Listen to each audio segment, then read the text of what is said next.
Wow, come on, you Gunners. Arsenal have finally seized the initiative in the title race. This is going to be some title race by distance, guys.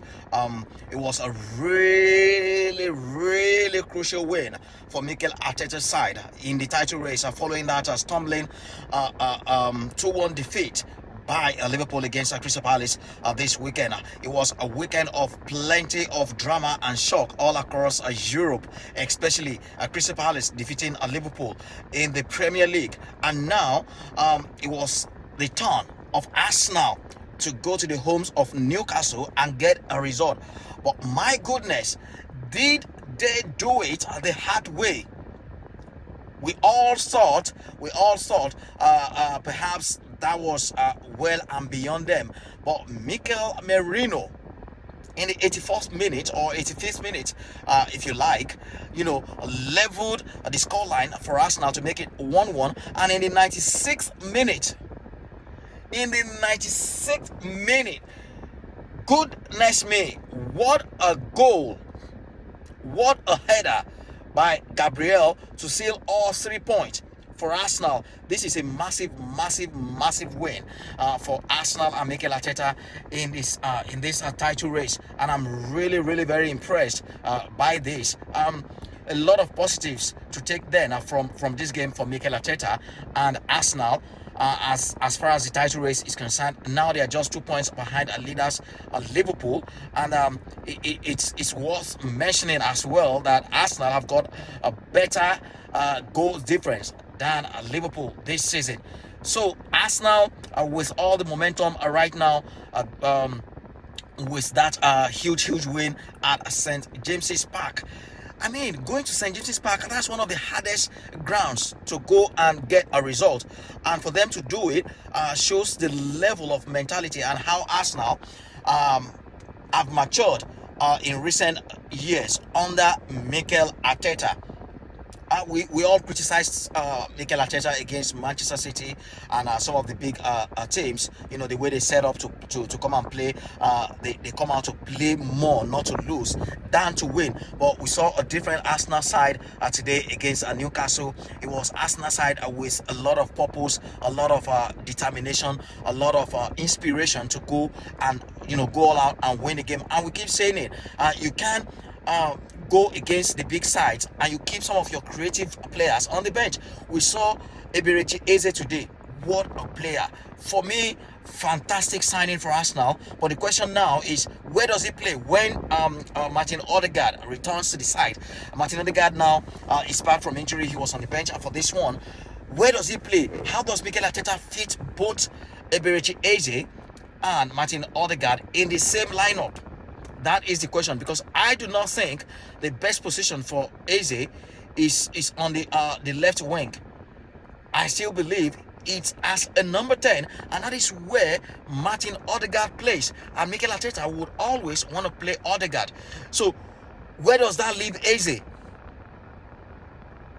Plenty of questions, plenty of headache for Mikel Arteta to solve. Well, that's why he's the manager. That's why he gets paid a lot of money to solve some of this headache. But for me, I believe we saw some of the best moves from Eze today, pulling some world-class saves from Nick Pope, especially in the first half. But for Nick Pope in goal for Newcastle, Arsenal would have been up like a 3-4-0 alone in the first half, because Eberechi Eze was pulling the strings for the Gunners. So Mikel Arteta will, definitely have to sort that out and say where to play Eze, because you can't keep him on the bench. And I still don't believe his best game would come playing from the left wing. So if that were the case, if Eze plays as a number 10, where does Martin Ødegaard, where does he fit in all of this? Plenty of questions for Mikel Arteta. Well, huge congratulations to them today. I'm really very excited for this win, because now it's going to make this title race a very intriguing and exciting for all of us neutrals, because we don't want a title race where Liverpool is running away with it, because it seems like that Liverpool were running away with it. And right now we have a proper title race. It's still very early on in the season. But Liverpool with 15 points, Arsenal on 13, and surprisingly, Crystal Palace on 12 points in a third position. The only side unbeaten in the league now remains at Crystal Palace. So, huge win this for Arsenal, I must say. But again, did we feel disappointed? Did a VAR let us down again in this game? Yes, absolutely they did. But what is wrong with the people behind the VAR? Because the VAR is just video assistant referees. There are still people who watch these things over and over again and still make mistakes. It is shocking. We saw two huge VAR calls today, completely wrong. They got both calls completely wrong. Right, Arsenal should have had a penalty in the first half when Nick Pope brought down Victor Gyökeres. That for me is all day long a penalty. Anywhere else on the field, that's a foul. It's a penalty. And then late in the second half, after Arsenal had a leveled scoreline, we saw Gabriel handle the ball in the box.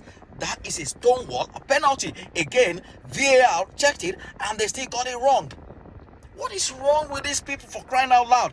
It goes to show that it's not about VAR, it's about the people behind VAR. English referees are completely incompetent.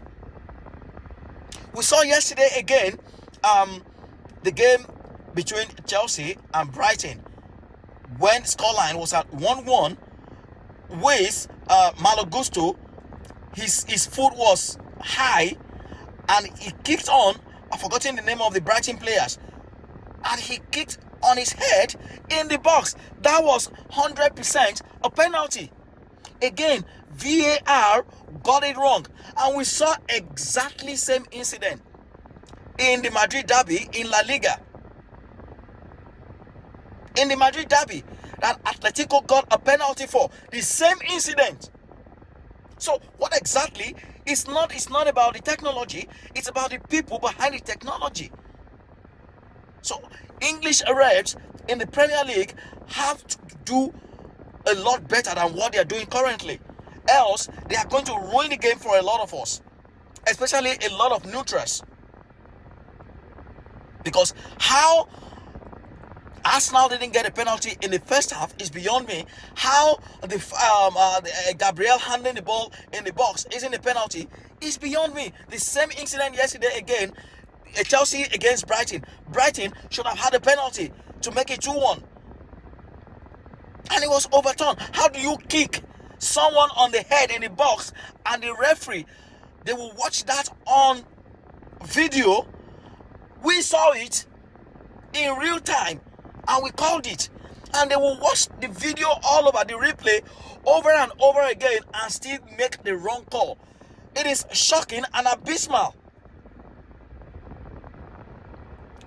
Well, I don't want to go into all of that. They just have to find a way to fix this and make sure the game is fair and enjoyable to all of us to watch. But take nothing away from Arsenal today. Huge congratulations to Arsenal and Mikel Arteta.